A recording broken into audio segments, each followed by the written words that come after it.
Prince of Persia was one of my most played games when I was a teenager. I played it over and over again, desperately trying to beat the game. One of my favourite platformers, it really redefined the genre for me. But what's that? I can hear you all now, my wonderful viewers. Brawny, surely you weren't a teenager when this game came out? No, I wasn't.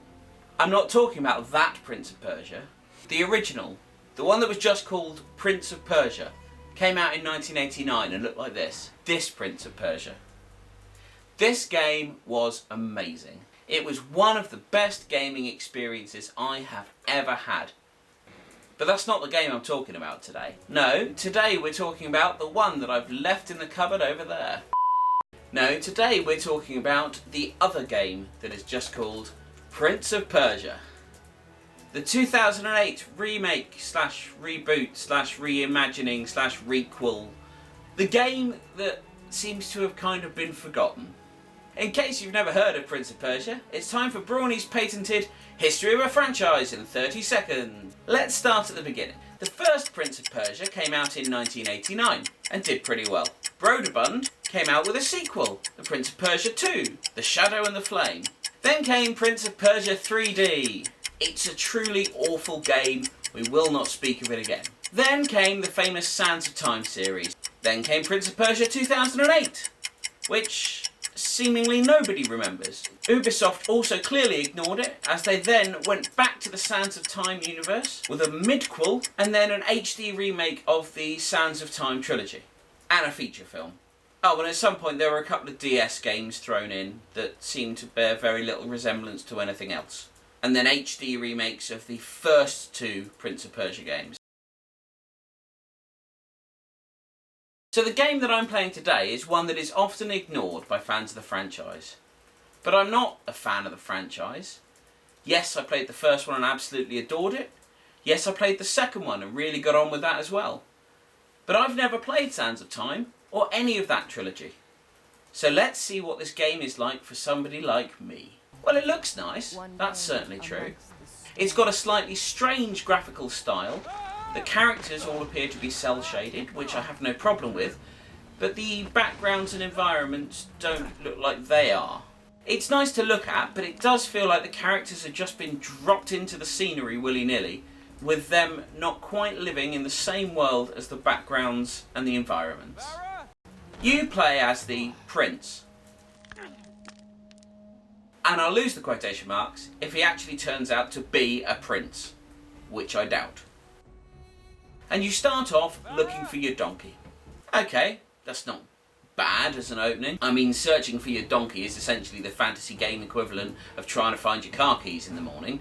So it's just an everyday situation that he's about to find himself pulled out of and thrust into the adventure of the main game. Then you see a girl running, and she's being chased by what appear to be guards.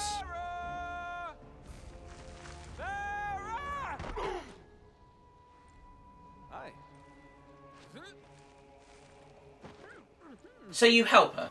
No thought, no pause, no wondering whether the guards are correct to be chasing her, no contemplating that maybe she's done something wrong, maybe she's a serial killer who deserves to get caught. No, you just jump on in and help.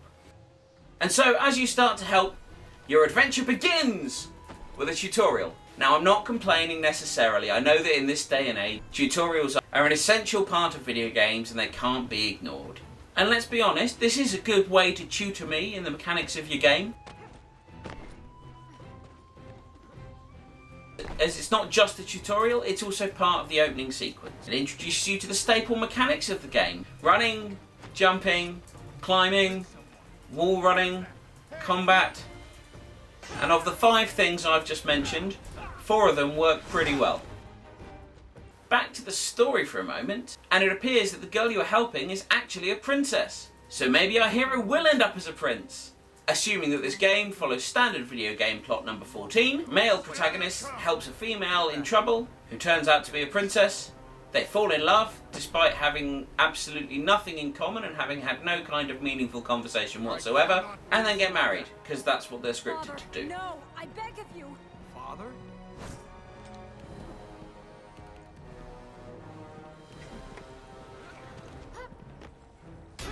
So anyway, Princess Glowy McUndefined Magic has undefined magic powers. You have to get her to the fertile grounds to prevent the bad guy, a demon or god or something of that nature, called Araman.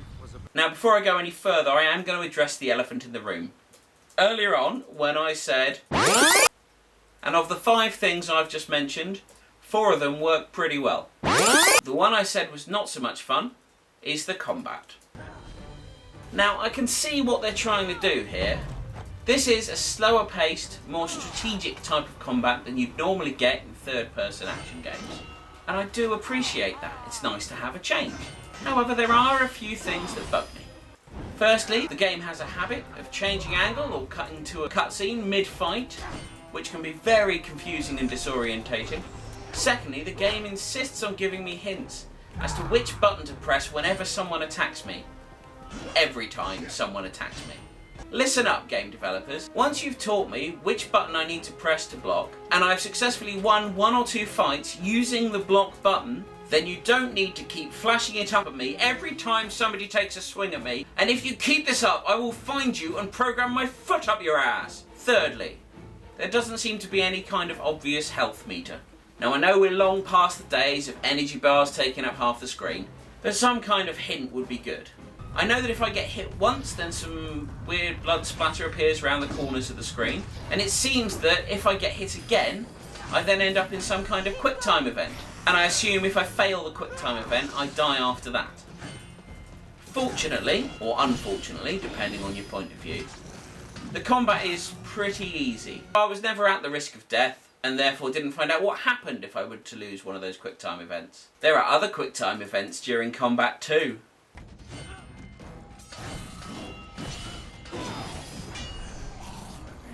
I assume they're triggered by some kind of move, although I have no idea what it is that triggers them. What is worse though, is even when you're taking part in them, it can sometimes be unclear as to who won and who lost.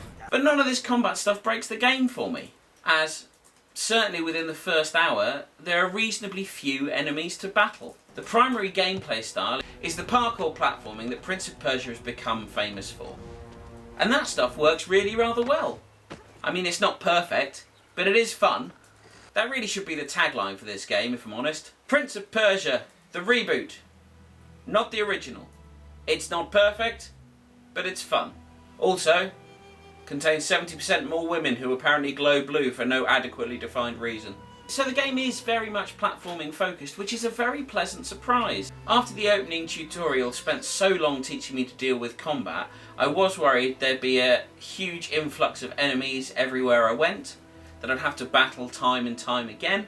But I was pleasantly surprised to discover this game does follow the spirit of the original game. Enemies are infrequent, and therefore the occasional appearance of one that you have to fight is a nice break from the platforming. Although the platforming's not perfect. The distance that you can run along a wall seems to vary wildly depending on which bit of wall you're trying to run along, and you can often fall short of where you're supposed to end up. But it never really feels unfair. If you do fall, then you're picked up by Princess McBlueglow and you get to try again. So although there are problems and a few glitches where you can fall through the floor, the flow of the game never suffers because of it. So I played my full hour of this game, and do you know what? As cliche as the story is, and even with the minor flaws in the gameplay, I'm still going to play on, because I love platforming, and this is a modern platformer I can totally get behind.